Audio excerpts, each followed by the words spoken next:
नमस्कार, आप सभी का बहुत बहुत स्वागत है। मेरा नाम ज़ुबैदा लियाकत है। मोदी, मुल्क और मुसलमान, बहुत सारी गलतफहमी है। ऐसा लगता है कि ये तीनों शब्द अलग अलग हैं। हमने अपनी मर्जी से देश को चुना है, यहीं रहेंगे, यहीं हिंदुस्तान में मरेंगे, कटेंगे, कुछ भी हो, रहेंगे यहीं। दंगा असलियत में ना हिंदू फैला रहा है ना मुसलमान फैला रहा है, ये कोई विचारधारा है, वो ये दंगा फैला रहा है। 300 साल से पसमानदा मुसलमान पीड़ित है। आपका फेवरेट नेता कौन है?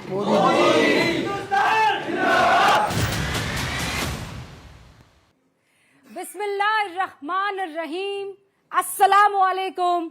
मोदी, मुल्क और मुसलमान, क्योंकि ये मसला मेरे मुल्क का है, मेरे मुसलमान भाइयों और बहनों का है, इसीलिए आज से शुरुआत हो रही है एक बहुत ही ईमानदार पहल की, मोदी, मुल्क और मुसलमान की। इस शो में इन चेहरों को आप देखिए, ये हिंदुस्तान के वो अलग अलग चेहरे हैं जो इतिहास भी रहा है, जो इस वक्त का मौजूदा चेहरा भी है और आने वाला मुस्तकबिल भी है। इन्हीं चेहरों के जरिए ये जानने की कोशिश होगी कि हिंदुस्तान को लेकर मुसलमान क्या सोचता है। और जब इनसे बात कोशिश हुई है, ये दुनिया का सबसे बड़ा लोकतंत्र है ना, क्या यहां पर ऐसा मुमकिन है कि मुसलमान किसी एक पार्टी से चिपका रहे और किसी दूसरी पार्टी से हजारों मील की दूरी बनाकर रखे? क्या प्रधानमंत्री नरेंद्र मोदी के बारे में जिस तरीके का हव्वा बनाया गया है, असल में मुसलमान वो सोचता है? मोदी को क्या मुसलमान विरोधी मानता है?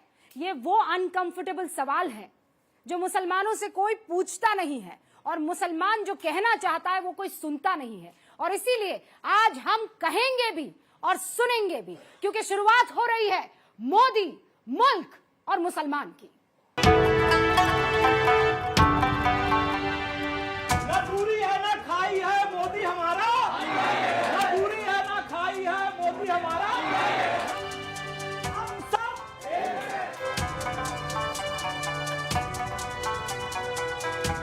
मैं अपीजमेंट पॉलिटिक्स का विरोधी हूं। तुष्टीकरण, क्विट इंडिया, तुष्टीकरण, छोड़ो इंडिया।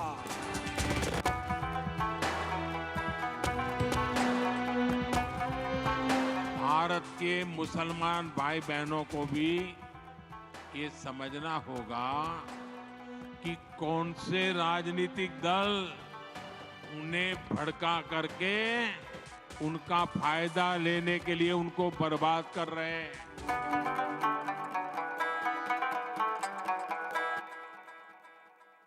और अब इसकी शुरुआत करेंगे उस खास चेहरे से, या उन खास चेहरों से आपकी मुलाकात और रूबरू करवाकर, जो यहाँ पर मुसलमानों के बीच लंबे अरसे से काम कर रहे हैं। आपको टीवी डिबेट्स में या टीवी के बड़े बड़े कार्यक्रमों में ये नहीं दिखते हैं, और इसीलिए आज मोदी, मुल्क, मुसलमान में ये आपको दिखाई देंगे जो असल में जमीन पर जाकर काम कर रहे हैं। सबसे पहले मैं आपका तारुफ करवाना चाहती हूँ मोहम्मद फैज भाई से। जोरदार तालियों से इनका स्वागत किया जाए।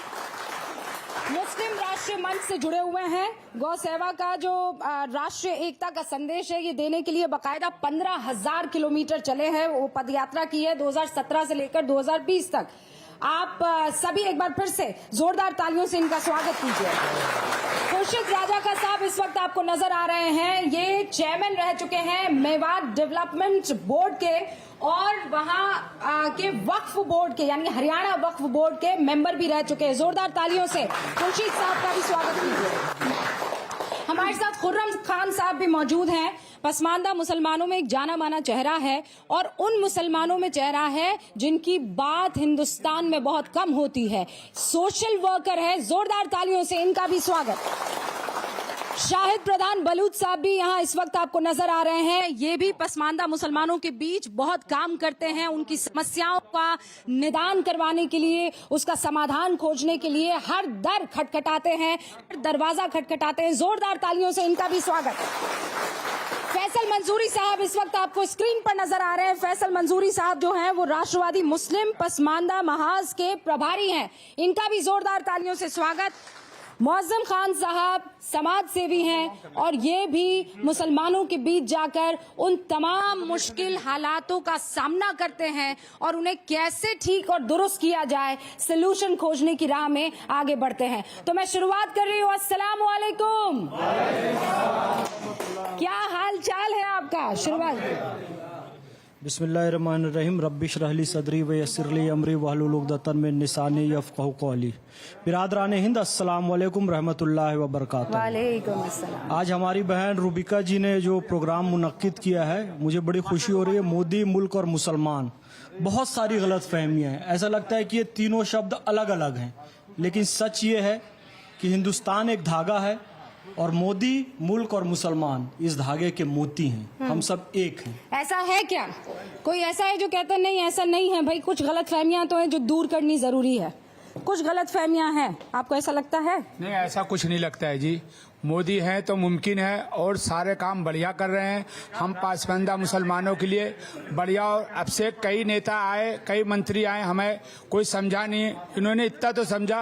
ये दुर्भाग्य की बात है कि हमें समाज में जोड़ने की कोशिश कर रहे हैं और बढ़िया तरीके से जोड़ रहे हैं। ये कम बड़ी बात नहीं है। मैं रईस बोल रहा हूँ, रईस कुरैशी। लेकिन आपको लगता है कि मुसलमान जो है वो सियासत का एक बहुत बड़ा हथियार बन गया है? मतलब हर कोई खींचने की कोशिश कर रहा है, रस्सी है भाई मेरी तरफ, या अब ऐसा हो गया है कि कोई इस रस्सी को छूना ही नहीं चाहता है? जी, ये तो है कि हर आदमी मुसलमान सिर्फ वोट के लिए इस्तेमाल किया जाता है कि हमारे लिए वोट मिल जाए, कि मैं ये काम करता हूँ। काम कोई नहीं करता मुसलमान के लिए। जो हो रहा है वो बेहतर है, लेकिन मुस्लिम के लिए कोई भी बात, शिक्षा की सबसे पहली बात, शिक्षा में मुस्लिम सबसे पीछे है आज की डेट में भी हर जगह। और जब से सरकार बनी अब तक मुस्लिम के लिए शिक्षा में सबसे पीछे मुसलमान है। आज की डेट में कोई भी सुविधा शिक्षा की नहीं है। ये मेवात में जो कुछ हुआ था उससे आप लोगों को भी असर हुआ है? मतलब कोई एक ऐसा जिसे लगा हो कि ये तो बड़ा खौफजदा माहौल है, ये ठीक नहीं हुआ जो हुआ है, फिर कई ऐसा लगा था कि हमें टारगेट करने की कोशिश की जा रही है? नहीं, ऐसा बिल्कुल भी नहीं लगा था। जो आपसी तनाव हो जाते हैं कभी, उसको लेकर के हो जाता है, लेकिन इसको एक नज़र से नहीं देखना चाहिए कि नहीं हम लोगों को खतरा पैदा हो रहा है। ऐसा बिल्कुल कोई खतरा नहीं है। आप उन लोगों के बारे में आप क्या कहेंगे जो कहते हैं कि अब मुसलमानों का हिंदुस्तान में रहना मुश्किल है? और मैं फिर कह रही हूँ, मैं बड़ी ईमानदारी से आपसे सवाल पूछ रही हूँ, बेझिझक अपनी बात रखिएगा। आपको कई बार ऐसा लगता है कि नहीं थोड़ा खतरनाक है माहौल, डर लगता है, टोपी पहनकर बाहर नहीं निकल सकता हूँ? नहीं, ऐसा नहीं है। माननीय प्रधानमंत्री जब से नरेंद्र मोदी जी आए हैं तब एक सेफ का माहौल कर रहे हैं। पसंद को लेके 70 साल में किसी ने जो नहीं लिया, माननीय प्रधानमंत्री ने उस हमें याद किया और हमारी हिस्सेदारी भी दे रहे। तो माननीय प्रधानमंत्री जी का मैं शुक्रगुजार हूँ। लेकिन मैं ये जानना चाहती हूँ, पसमानदा अगर देश की जनता जानना चाहे हजरत, तो ये कौन है, ये कौन लोग हैं? हिंदुस्तान में पसमानदा मुसलमानों को कैसे देखा गया है, या मुसलमान आपस में पसमानदा को कैसे देखते? क्या तकलीफें अब तक पसमानदा मुसलमानों की रही है? तो मेरा मानना यूँ है कि जो मुसलमानों ने अब से पहले साथ दिया हो, जहाँ भी सर करिए मुसलमानों ने करिए। ऐसा कुछ ना है कि मुसलमान पीछे हो गए हो। अब्दुल हमीद जैसे ने टैंक तोड़े, हिंदुस्तान में ही मुसलमान है, कहीं ये बाहर के थे ना, पाकिस्तान बांग्लादेश कहीं बने। लेकिन अब ये है कि जो मुसलमान के साथ हो रही है वो जास्ती हो रही है। मुसलमानों को जीजा बन गए नहीं, फिर उनको दावत देने को आ रहो।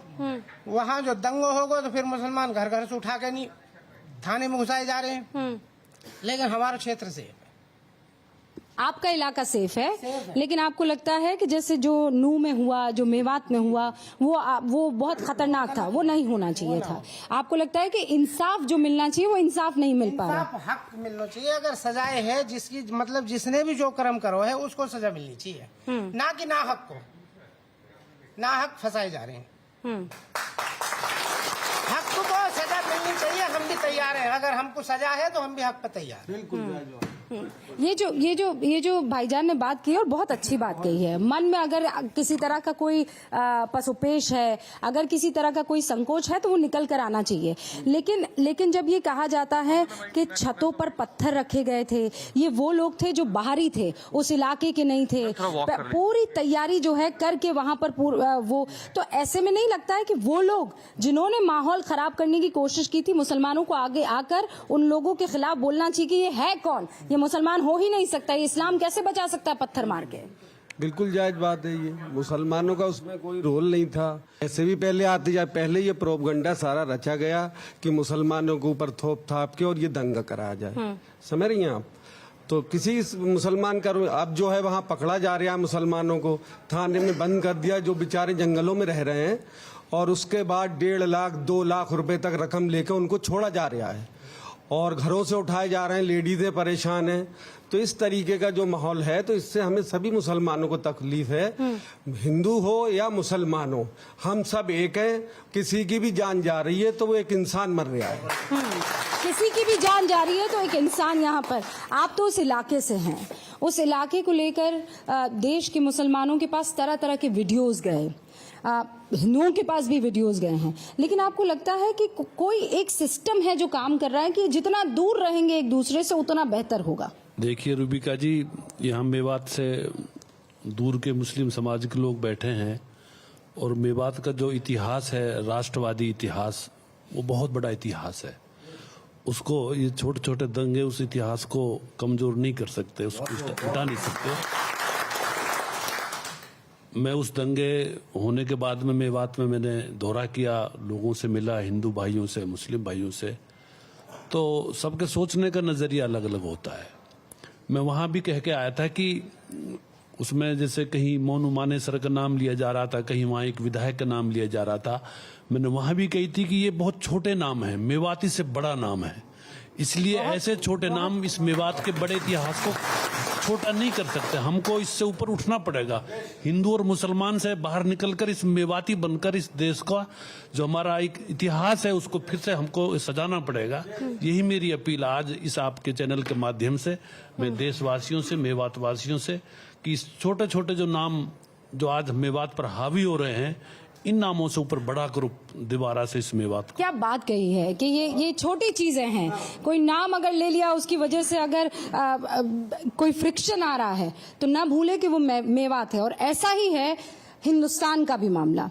क्या आप ये वक्त आ गया है कि मुसलमान ये समझ जाए कि वो तुष्टीकरण का हमेशा से हथियार रहा है, उसके लिए इन 70 सालों में 75 सालों में काम नहीं हुआ है, लेकिन उसे हथियार की तरह इस्तेमाल जरूर किया गया। कोई भी हो सकता है जी। पहले भी 55 सालों में दबा कुचला मुसलमान बहुत दबाया गया है, कोई नई बात थोड़ी है। मुरादाबाद का दंगा देख लीजिए, कितने लोग मारे गए। ईद का दिन था वो।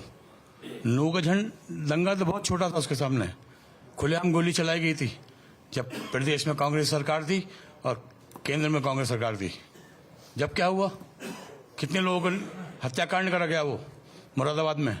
शायद आपको ज्ञात भी हो इस बारे में, यहाँ के बैठे सभी लोगों को पता होगा।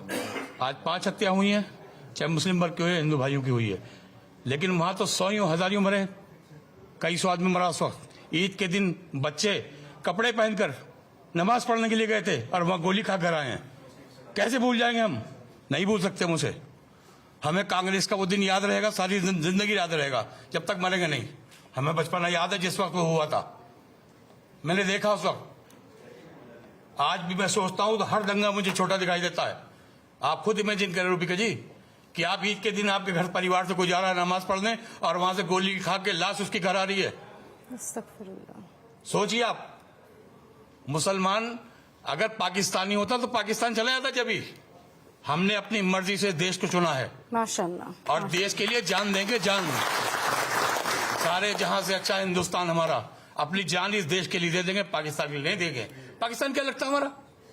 लोग कहते हैं आसानी से पाकिस्तान चले जाओ। क्यों चले जाए पाकिस्तान? यहीं रहेंगे हिंदुस्तान में, यहीं रहेंगे, यहीं हिंदुस्तान में मरेंगे, कटेंगे, कुछ भी हो, रहेंगे यहीं। ये हमारा देश है। ये कितनी बड़ी बात कही है, ये कितना बड़ा ऐलान है। कुछ भी हो जाए, जाएंगे नहीं, ये हमारा घर है, यहाँ मर जाएंगे, कट जाएंगे, हिंदुस्तान के लिए शहीद हो जाएंगे, लेकिन कोई कि जाओ पाकिस्तान, ये हो नहीं सकता है।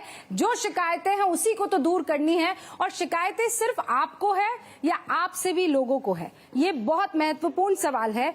आपको लगता है कि नहीं, हमें भी बाहर निकलकर जो हमारे लिए भ्रांतियां हैं, जो गलत फहमियां हैं, वो दूर की जाए? जो बहुत से लोग ये सोचते हैं कि मुसलमान दंगा फैला रहे हैं या हिंदू दंगा फैला रहे हैं। दंगा असलियत में ना हिंदू फैला रहा है ना मुसलमान फैला रहा है। ये कोई विचारधारा है, ये कोई सांप्रदायिक सोच है, कुछ है, तो वो ये दंगा फैला रहे हैं। ये हमारी गलत फहमियां हैं कि उसको उसके खिलाफ भड़का दो, वो उसके खिलाफ भड़क जाए। ये हमारे हिसाब से बहुत गलत, इतना गलत है ये इंसानियत के नाते कि हम कुछ कह भी नहीं सकते। और अगर देखा जाए तो पसमानदा मुसलमान को 85% भारत में है। ये 85% होने के नाते इनकी शिक्षा पे ज़्यादा ध्यान दिया जाए, इनको क्या कहते हैं पढ़ने के लिए प्रेरित किया जाए और इनको आगे शिक्षा दी जाए और इनके लिए स्कूल, अस्पताल और जैसे रोजगार जैसी चीजें इनके लिए की जाएं तो ये ज्यादा बेहतर रहेगा। और ये हिंदू मुस्लिम की नफरत जो फैल रही है देश में, ये बहुत ही गलत नफरत है और इससे क्या कहते हैं इंसानियत को खतरा होगा और उससे बढ़ के कुछ नहीं। इंसानियत को खतरा पहुंचेगा। लेकिन और मैं उम्मीद करती हूं कि यहाँ जितनी भी बातें हो रही है बहुत संजीदगी से बातें हो रही है, ये उस हर घर तक पहुंचेगी, हर उस पार्टी तक पहुंचेगी जो मुसलमानों को सिर्फ पन्ने पर वोट बैंक की तरह देखते हैं, तुष्टीकरण की राजनीति की तरह इस्तेमाल करते हैं। लेकिन एक सवाल ये भी पूछा जाता है, हजरत की जो बेटियां हैं उनको हम पढ़ाने ही नहीं देते, हम पढ़ने ही नहीं देते, हम कहते घर पे रहो, खाना वाना बनाओ, शादी करके दूसरा घर बसाओ। ये सच है कि झूठ?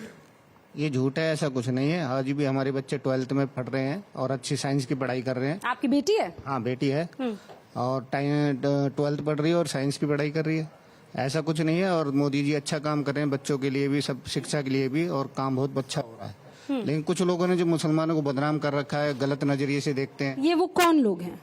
कुछ हैं उपरवादी लोग जो हैं, लोगों को भड़काते हैं, भाईचारे को खराब करते हैं। उन लोगों ने खराब कर रखा है, बाकी ऐसा कुछ नहीं है। 300 साल से, उससे भी ज्यादा से पसमानदा मुसलमान पीड़ित है।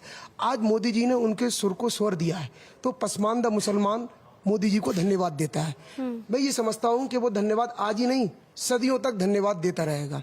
देखिए अभी हाल ही में 2022 का चुनाव उत्तर प्रदेश में गया, मुझे ये कहने में ना ही कोई दुख है और मैं अपनी बात को बिल्कुल खुली तरीके से रखता हूँ। यहाँ पर बैठे हुए जितने मुस्लिम समाज के लोग हैं, बहुत ही कम लोग ऐसे होंगे जिन्होंने भारतीय जनता पार्टी को वोट दिया है, लेकिन उसके बाद भी पूरे प्रदेश के अंदर मुसलमानों ने वोट 98% समाजवादी के पक्ष में किया, पसमानदा मुसलमान ने भी किया।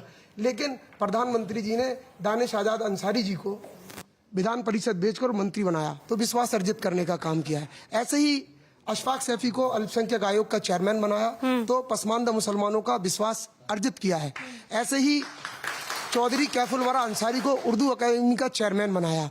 ऐसे ही बहुत सारे बोर्ड हैं। फैसल साहब, आपने बहुत सच्ची की। मैं एक एक करके पूछ रही हूँ कि काम तो चाहते हैं कि मोदी करे लेकिन वोट नहीं देंगे, ऐसा क्यों है? इसको इस्लाम में बहुत बुरा माना गया है, एहसान फरामोशी कहा गया है। अगर हम मोदी जी हमारे लिए काम कर रहे हैं तो हमारा भी एक कर्तव्य बनता है कि मोदी जी को वोट दें और खौफ अपने दिलों से दूर कर दो। मैं एक बात कहना चाहता हूँ रूबिका जी, और बड़ी ज़िम्मेदारी से, कुरान शरीफ ये कहता है कि ए मुसलमानों अल्लाह से डरो, ए मुसलमानों अल्लाह से डरो। लेकिन ये चुनावी मौलाना जो आते हैं ना, वो ये सिखाते हैं ए मुसलमानों मोदी से डरो। ये जो मोदी, मुल्क और मुसलमान, ये जो तीन शब्द कह रहे हैं कि ये तीनों शब्द आपस में जुड़े हुए हैं, लेकिन कहा जाता है कि तीनों शब्द जो है आपस में बिखरे हुए हैं। मोदी और मुसलमानों के बीच में जो खाई है वो कहाँ से पड़ना शुरू हुई, किसने डालनी शुरू की और अब कहाँ तक पहुँची है? मैं आपको एक छोटी सी वानगी उसकी दिखाती हूँ और उसके बाद ये चर्चा आगे जारी रखेंगे।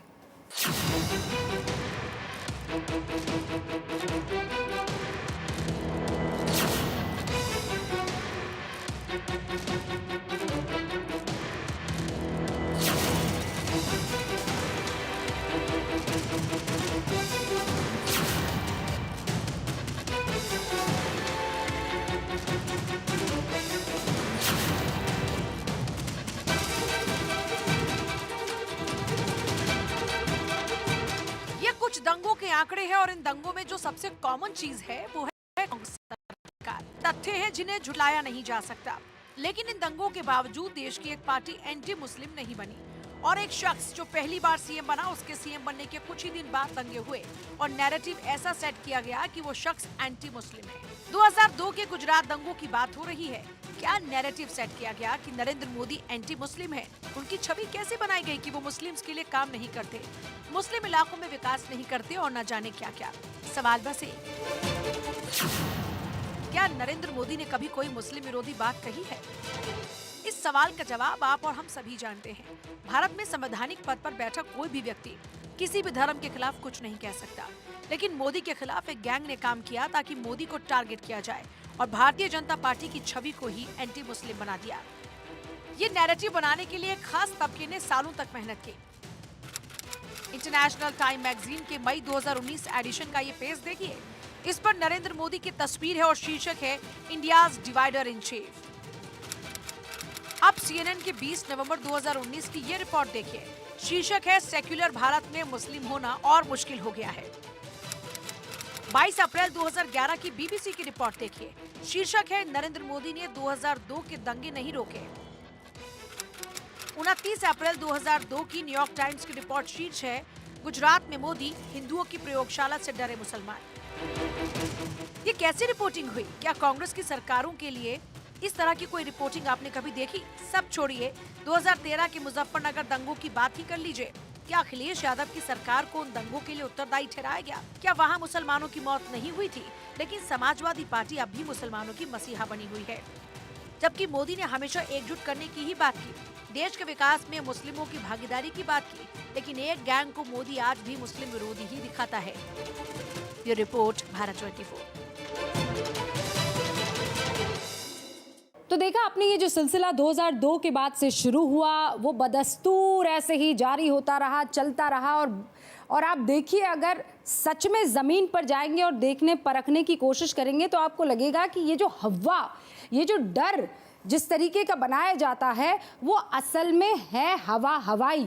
लेकिन अब ये माहौल कहाँ तक जा बना है और क्या इससे वापस पलटना मुमकिन है, इसी पर बातचीत हो रही है। ये पसमानदा मुसलमान हैं। मैं फिर दर्शकों को बता देना चाहती हूँ कि यहाँ मुसलमानों में जो सबसे अंतिम पंक्ति होती है, यूँ तो कहते हैं कि नहीं, जब नमाज पढ़ने आएंगे तो जो सफ़ है उसमें नहीं देखा जाएगा कि अशराफ है कि ये पसमानदा है कि ये किसी और फिरके का है। लेकिन जब आप ज़मीन पर उतरते हैं तो ये सच्चाई आप देखते हैं कि पसमानदा को एक अलग निगाह से देखा जाता है। लेकिन अब वो पहली सफ में आ चुका है और वो ये कह रहा है कि मेरे हक की लड़ाई मैं लड़ूंगा और मुझे कोई रोकने नहीं पाएगा। और यही वो तमाम पसमानदा मुसलमान आपको यहाँ पर नज़र आ रहे हैं। मैं ज़रा पीछे का रुख करूँगी और आप लोगों के बीच में आऊँगी। अस्सलाम वालेकुम। वालेकुम अस्सलाम। कैसे हैं आप? बहुत बढ़िया, अल्लाह। यहाँ आइए ना। तो आप तो सुन रहे होंगे सब जी। कुछ मन किया बात करने का? किसके बारे में? मुल्क के बारे में बात करेंगे, मोदी के बारे में बात करेंगे कि मुसलमान के बारे में? मुसलमान के बारे में बात करेंगे, मुल्क के बारे में बात करेंगे, देश के बारे में बात करेंगे। पर ये जो मुसलमान के साथ हो रहा है ये अन्याय हो रहा। कैसे? आपके घर में हम आए हैं, हाँ, और हम आपको अब शब्द बोले, हाँ, आपको क्या अच्छा लगेगा? बिल्कुल नहीं लगेगा। क्या मेवात के अंदर जो लोग गए थे वो पहले से ही चुनौती दे के जा रहे थे और फिर मुसलमानों को ही सारे को टारगेट करा गया, जेलें सारी भर दी गई हैं? क्या ऐसे कौन सी किताब में लिखा है, कौन सी किताब में न्याय लिखा है? मुसलमान, मेवाती, पसमानदा हमारा क्षेत्र है, हमारे विधायक जी हैं, बहुत सुकून से रह रहे हैं। क्या मेवात में ही जाके नहीं वो काम होना था? शोभा यात्रा अपने ही जगह भी निकाल सकते हैं, मेवात में कसदन निकालनी थी। या वहाँ पर 150 सालों से वो यात्रा निकल रही है, तो वो निकलती है, निकाले, पर उसकी कुछ वास्ते ही तो हैं जो पहले से तो कोई पहले नहीं दिया था चुनौती। अब हम रह रहे हैं, हमारे क्षेत्र में अमन है, हम कैसे कहते हैं कि हमारे क्षेत्र में ये हो रहा है? हम देश के लिए सब कुछ करते हैं, हम पाकिस्तान के लिए कैसे करेंगे? हम हिंदुस्तान का खा रहे हैं, हिंदुस्तान का रह रहे हैं, हिंदुस्तान में रह रहे हैं, हमें कोई दिक्कत नहीं है, चाहे मोदी जी हों या योगी जी हों। तो आप ये कह रहे हैं कि वो जो मेवात में हुआ है वो गलत हुआ है। वो भड़काने की कोशिश थी और मुसलमान जो है उसको बर्दाश्त नहीं कर पाया। जी जी। तो ये जो पत्थरबाजी हुई है वो ये कह रहे हैं कि ये भड़का रहा था, ये पुलिस वाले जाते हैं आप लोग, बिल्कुल वहाँ के लोग, लेकिन वो जिस तरीके की तैयारी थी कि प्याज फोड़ देंगे, फिर कहा कि हम टंकियाँ जो हैं, गैस सिलेंडर जो हैं वो सड़क पर बिछा देंगे, आप घर में आओगे तो आपको फोड़ देंगे। जो कसूरवार है उसको सजा दी जाए, जो गलती कर रही है, चाहे मैं हूँ या कोई भी है, लेकिन उसमें अन्याय भी है। लेडीज भी मारे जा रही है, लेडीज को भी डंडा से पीट के अंदर करा जा रहा है। ये कौन सा कहाँ का न्याय है? या लेडीजों ने भी पत्थर बजाया था, घरों में से निकाल के लेडीजों को अंदर गाड़ियों में ले जा रहे हैं। तो आप हरियाणा के मुख्यमंत्री अगर आपको देख रहे हैं तो उन्हें क्या कहना चाहेंगे? मैं तो यही कहना चाहूँगा, जैसे हमारे यहाँ अमन सुकून है, ऐसे ही वहाँ भी होना चाहिए। बहुत सही बात। आपका नाम? अब्दुल गफूर। यानी आप कह रहे हैं कि यूपी बॉर्डर पर जैसा सुकून है जी, वैसा ही वहाँ हरियाणा में होना चाहिए। होना चाहिए, बिल्कुल। खट्टर साहब, ये आपके लिए है। यहाँ पर भाई ये कह रहे हैं कि जब बाकी इलाकों में हिंदू और मुसलमान सुकून से रह सकते, यूपी मॉडल आप वहाँ हरियाणा में क्यों नहीं लागू कर देते हैं कि अमन और सुकून जब यहाँ है तो वहाँ क्यों नहीं हो सकता है? अच्छा, ये मोबाइल फ़ोन पर वीडियो कितने लोग यहाँ पर देखते हैं? वो जो जगह जगह से आते हैं, देखिए 2 हाथ खड़े हुए हैं, सभी देखते हैं ना? हाँ, सब देखते हैं, सब देखते हैं। तो इसका असर होता है कि नहीं होता है? मैं मोहम्मद इस्लाम शकलानी मैं बाती बोल रहा हूँ। देखिए, जो हमारे देश में चल रहा है वो ठीक नहीं चल रहा है। एक्चुअली जो गलती कर रहा है सज़ा उसको नहीं मिल रही है। जब अभी बड़े भाई ने बताया था कि हम यहीं मरेंगे, यहीं कटेंगे, यहीं रहेंगे, फिर जो लोग ये बोलते हैं यहाँ से जाने के लिए बोलते हैं, उनके लिए क्या सज़ा है? उनको कोई सज़ा दी आज तक किसी ने? उनको किसी ने मुँह बंद करा कि आपने ऐसा क्यों बोल दिया? जब हम बार बार हम सबूत दे रहे हैं, हम यहीं के रहने वाले हैं, यहीं रहेंगे, यहीं मरेंगे, यहीं कटेंगे, जो बड़े भाई ने कहा था। अब जो लोग ये बोलते हैं कि आपको यहाँ से जाना होगा, उनके लिए क्या सजा मिली उन लोगों को, क्योंकि उनका मुंह बंद करने वाला कोई बंदा है? पर आपके पास कभी कोई आया जिसने कहा हो कि भाई ऐसा है, अब अपना सामान बांधो और चलो वीज़ा लो? मैम, जो बात जो फोन में आती है सब झूठ नहीं आती है। तो नहीं, वो तो वही बात तो है, फोन पर आ रही है। कोई माइका लाल आपके पास आया? आपका नाम क्या है? मोहम्मद इस्लाम शकलानी। हाँ, तो बोला मोहम्मद इस्लाम, बस हो गया, पैक करो बैग, जाओ। ऐसा कोई है जो आया, मतलब पर्सनली किसी ने कहा? सजा नहीं मिलेगी, ये दंगे नहीं रुकेंगे। होता क्या है, गलती कोई कर रहा, सजा किसी को मिल रही है। दंगे रुकने का ना रुकने की वजह यही है, गुनहगार सजा करेगा, उससे सजा मिलेगी गुनहगार को, तभी गलती रुकेंगे, अदरवाइज गलती रुकने वाली है नहीं। और हमारे मोदी जी इस चीज़ में संज्ञान लें। जीता जागता इसका मिसाल हूँ मैं ऐसे हजारों नाम गिना सकता हूँ जो पसमानदा मुसलमानों के आवास बने हैं प्रधानमंत्री आवास योजना के अंतर्गत। ऐसा कोई है जिसका आवास बनाए यहाँ पर? मेरा बना है। मैं गलत ना बोल रहा। हाँ। मैं झूठ बोल रहा, मेरा बना है। आपका बना है? हाँ, बना है। कहाँ बना? 300 बने रबूपुरा कस्बा के अंदर। अच्छा। हाँ, 250-300 बने मुसलमानों के, एक के ना 250-300। हाँ, क्योंकि हिंदुओं को कम बने, मुसलमानों को ज्यादा बने।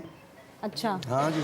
तो इस मतलब ये मकान बनने से पहले हो सकता है आप कुछ और सोचते हो बीजेपी और मोदी के बारे में? बने हैं वाकई, हम झूठ ना बोल रहे इस बात में, तुम्हारी भी इस पे हमको झूठ बोलेंगे चीज को। हाँ, हकीकत बता रहे हैं आपको। तो मकान बने हैं, लेकिन मुसलमान मानता है इस बात को कि नहीं मानता है? वोट भी देते हैं, मानते भी हम तो पूरी तरह से मान रहे हैं, और क्या वैसे ही कह रहे हैं हम कोई। हाँ, अच्छा, इस बार कितने वोट पड़ेंगे आपको, क्या लगता है? हमारी तो सब पड़ेंगे उनको ही है, सब झाड़ के। हर मुद्दे पर बात हो रही है, ऐसा कोई मुद्दा नहीं है जिस पर बात करने से यहाँ बैठा मुसलमान कतराएगा या फिर घबराएगा या शर्माएगा। मोदी मुल्क मुसलमान, मैं फिर कह रही हूं, सबसे ईमानदार पहल और मंच है जहां पर मुसलमान अपने दिल की बात कह रहा है, और अब इसीलिए बात ज्ञानवापी की हो जानी चाहिए। मेरा मानना है कि ज्ञानवापी के मसले को बाहर हिंदू और मुसलमान मिलकर सुलझा ले, ताकि अरसों तक, बरसों तक वो अटकाने, लटकाने और भटकाने का जो मामला है, जो खाइया पैदा होती है, वो नहीं होनी चाहिए, मेरा मानना है। लेकिन यहाँ बैठे पसमानदा मुसलमानों का क्या मानना है ज्ञानवापी को लेकर, जरा उनसे क्विकली ये पूछ लिया जाएगा। शुरुआत हजरत आपसे कर रही हूँ, ज्ञानवापी को लेकर आप क्या मानते हैं, क्या होना चाहिए? समझौता होना चाहिए, आपस में प्यार मोहब्बत से रहना चाहिए। और ये समझौता कैसे हो सकता है? आपस में मिलजुल कर, हिंदू मुसलमान एक साथ रहकर। हाँ, आपको क्या लगता है? बेहतर तो ये है कि बाहर जितने भी लोग हैं जो बड़े हैं बैठ के निपटा लें, लेकिन जब कोर्ट में मसला चला गया, इसका बेहतर है कि सांसद में एक कानून बनाया जाए जो सन 47 से पहले जो जहाँ जैसा था उसके बाद में वही रहे, उस पर राड नहीं चलेगी आगे। ये महजी ज्ञानवापी खत्म हो जाएगी तो आगे कोई और चल जाएगी, कितने ने निपटाओगे?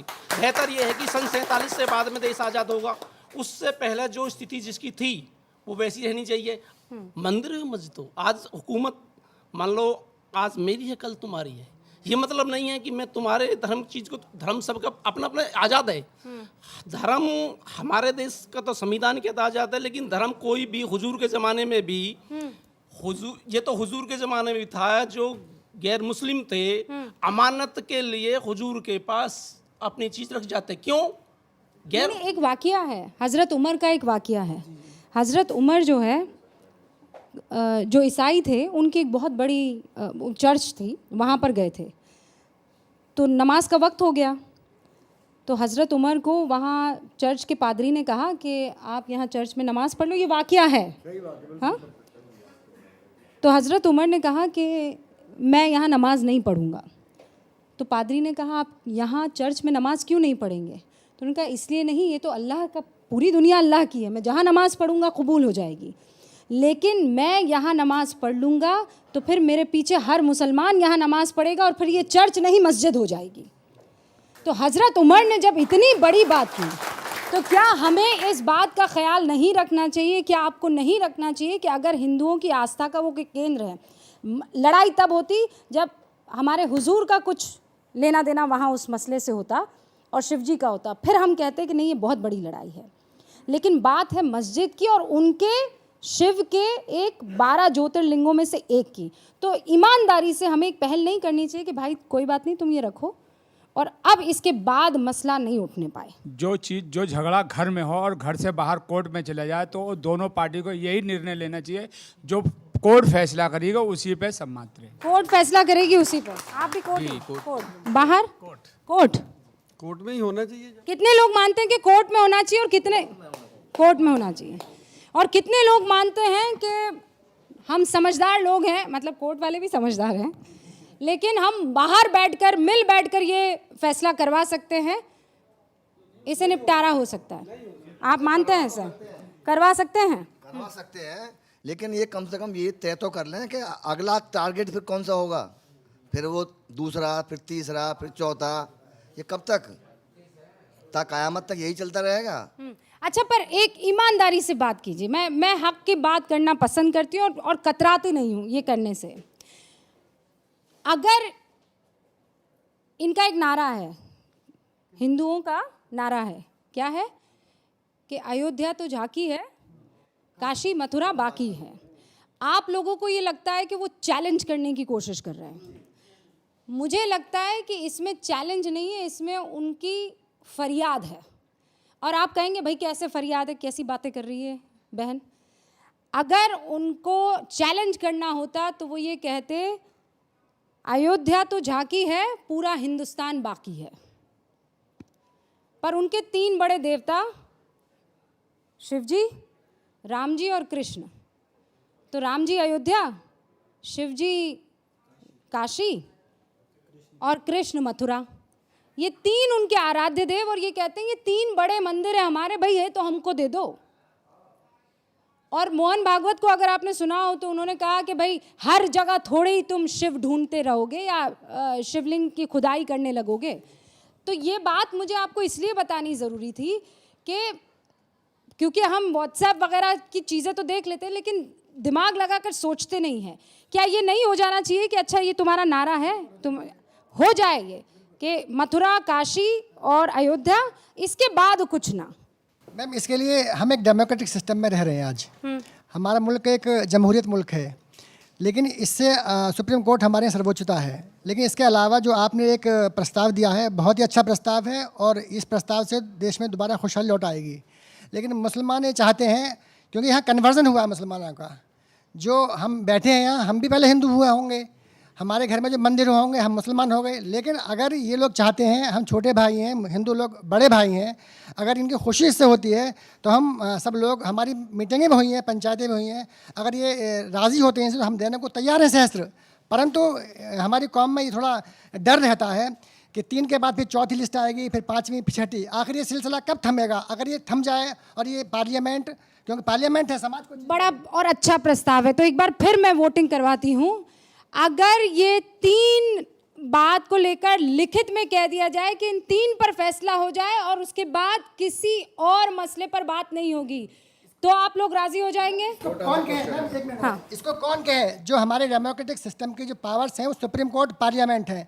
पार्लियामेंट का एब्सोल्यूट मेजॉरिटी है, इस चीज़ को दोबारा कोई चेंजिंग नहीं होगी और सुप्रीम कोर्ट से मोहर लगाए। राष्ट्र क्या आप इनकी बात से ओके, तालियां हो गई, इत्तेफाक रखते हैं। बिल्कुल सहमत है और ताली इसका गवाह है। हाँ, ताली गवाह है। मिलजुल के रहना चाहिए देश से बस, हम्म, और खूब बढ़िया कर रहे हैं मोदी जी यही वोट देंगे हम। मोदी जी को देंगे? काहे चचा हैं? मोदी जी खूब दे रहे हैं अच्छा, मुझे कह रहे हैं आप मोदी जी को क्यों? हम, और किसे मोदी जी यही देंगे वोट तो। अच्छा, हाँ, और मोदी जी यही दे रहे हैं, अब कैसे भी हो। क्या दिया आपको मोदी ने? सब गल्ला भी दे रहे हैं, खाने को भी दे रहे हैं, सब चीज दे रहे हैं। हैं? हाँ, वो तो कह रहे हैं डराता है मोदी। कोई ना डरा रहा, ये तो मंजूर खुदा होता है जो होता है। आपको क्या लगता है हजरत? नहीं, पूरे भारत में जो है बिल्कुल जो शांति होनी चाहिए, और हिंदू और मुस्लिम जो ये सब भाई भाई हैं। हमने जो है अंग्रेजों के ज़माने से जो है जब हमारा देश जो आज़ाद हुआ है तो मिलजुल के ही जो सबने जो है इसको भारत को जो है बचाया है, और भारत जो है हमारा बचना चाहिए। भारत हमारा जो है बचना चाहिए, इसमें जो है टुकड़े नहीं होने चाहिए, हिंदू या मुसलमान जो ये टुकड़े जो नहीं होने चाहिए। वाह, क्या गजब की बात कही है। हाँ, देखिए, मैं स्पष्ट कहना चाहता हूं कि हम जिस नबी को मानने वाले हैं उनका लक़ब है सादिक और अमीन, सच्चा और अमानत में ख़यानत ना करने वाला। भारत में सऊदी से ज़्यादा मुसलमान रहते हैं, सऊदी से ज़्यादा मस्जिदें हैं। यदि हम किसी का हक़ जो है वो उसको दे देंगे तो हम अपने नबी की सुन्नतों का पालन करेंगे। तो जब सऊदी से ज़्यादा मस्जिद और मुसलमान यहाँ पर हैं तो क्यों ना हम कम से कम 3 मंदिर, एक अयोध्या को तो कोर्ट से लेना पड़ा, बाकी 2 आपसी समझबूझ से हम अपने सनातनी भाइयों को सौंप दें। क्या बड़ा दिल दिखाकर बाहर बैठकर मसले को सुलझा देना चाहिए। जो कहते हैं हाँ, हाथ ऊपर करें, उस शर्त के साथ हाँ, कि अगला और कोई ना हो, और शर्त के साथ कि अगला और नहीं होगा कोई। हाँ बिल्कुल समर्थन करते हैं। हाँ, समर्थन। ये मुझे ये बताएं मेरे दोस्त कि किसके पास बैठे, कौन है बैठने वाला है, किसके साथ बिठाएंगे लोग? हम ही डिसाइड करेंगे, हम ही लोग डिसाइड करेंगे। अकेले आप ये जो न्यूज़ चैनल है ना, अकेले आप ये हम सब कह रहा हूँ, ये news channel national news channel है। एक मिनट मेरी बात सुन लीजिए हजरत, एक एक करके बोलेंगे तो अच्छा लगेगा।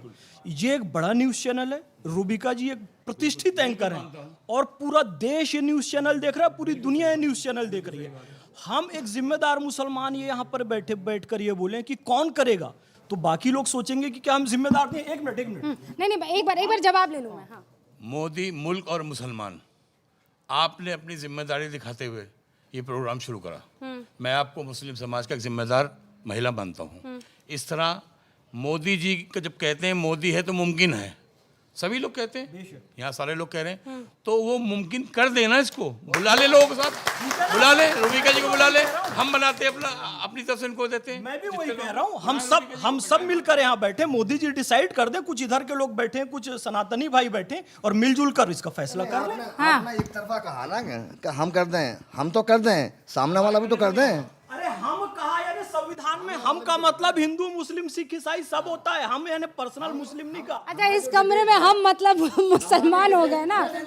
हाँ, है से हिंदू, में से मुसलमान, ये है हम। हाँ, हाथ से हिंदू, माँ से मुसलमान। भारतीय संविधान के हम में सब शामिल हैं। अच्छा, आपके हम में सब शामिल है।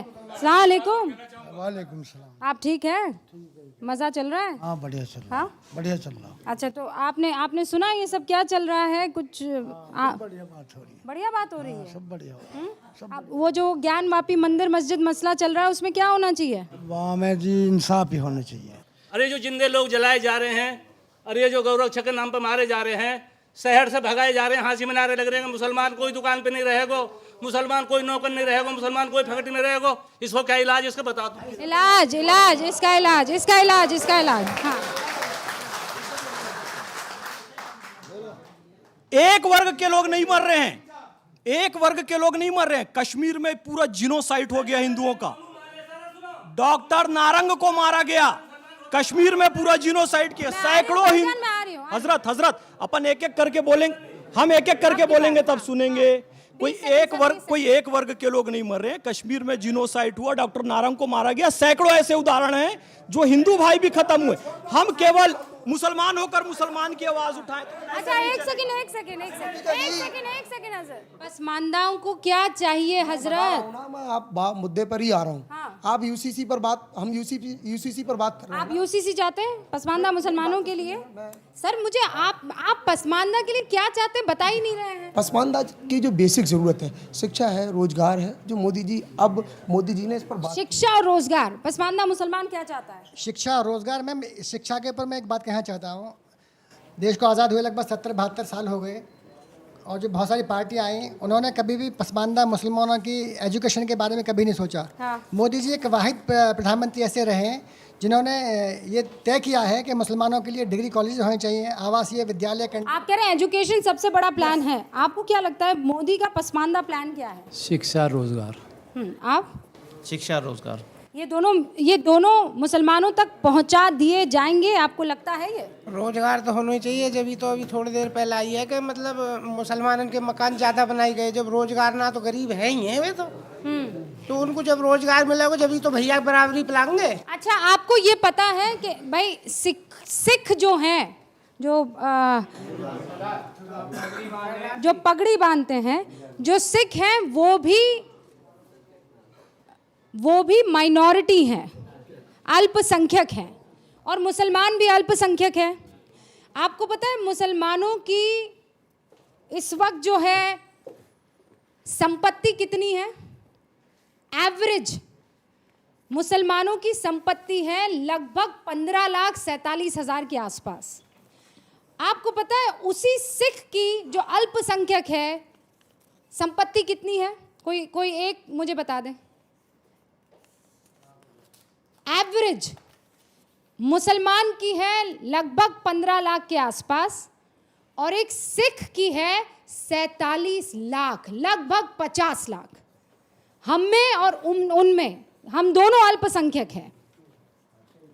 फर्क देख लीजिए, एक 15 लाख है और एक 50 लाख है। इसके पीछे की वजह आप समझ रहे हैं।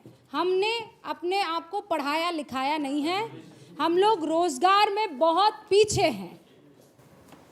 ऐसा जी, हमारी जो कौम है मेन पीछे होने का कारण है शिक्षा, क्योंकि हम अपने बच्चे को सही शिक्षा नहीं दे पाते। उसके साथ साथ में सरकार का भी दोष है, क्योंकि जब हमारी स्थिति कमज़ोर है तो हम प्राइवेट स्कूल में बच्चे को नहीं पढ़ा सकते, क्योंकि बच्चे कुछ इस कौम के अंदर बच्चे तो ज़्यादा होते हैं, तो हम प्राइवेट स्कूल में उनकी शिक्षा नहीं दे सकते, वो बढ़िया शिक्षा नहीं मिलती।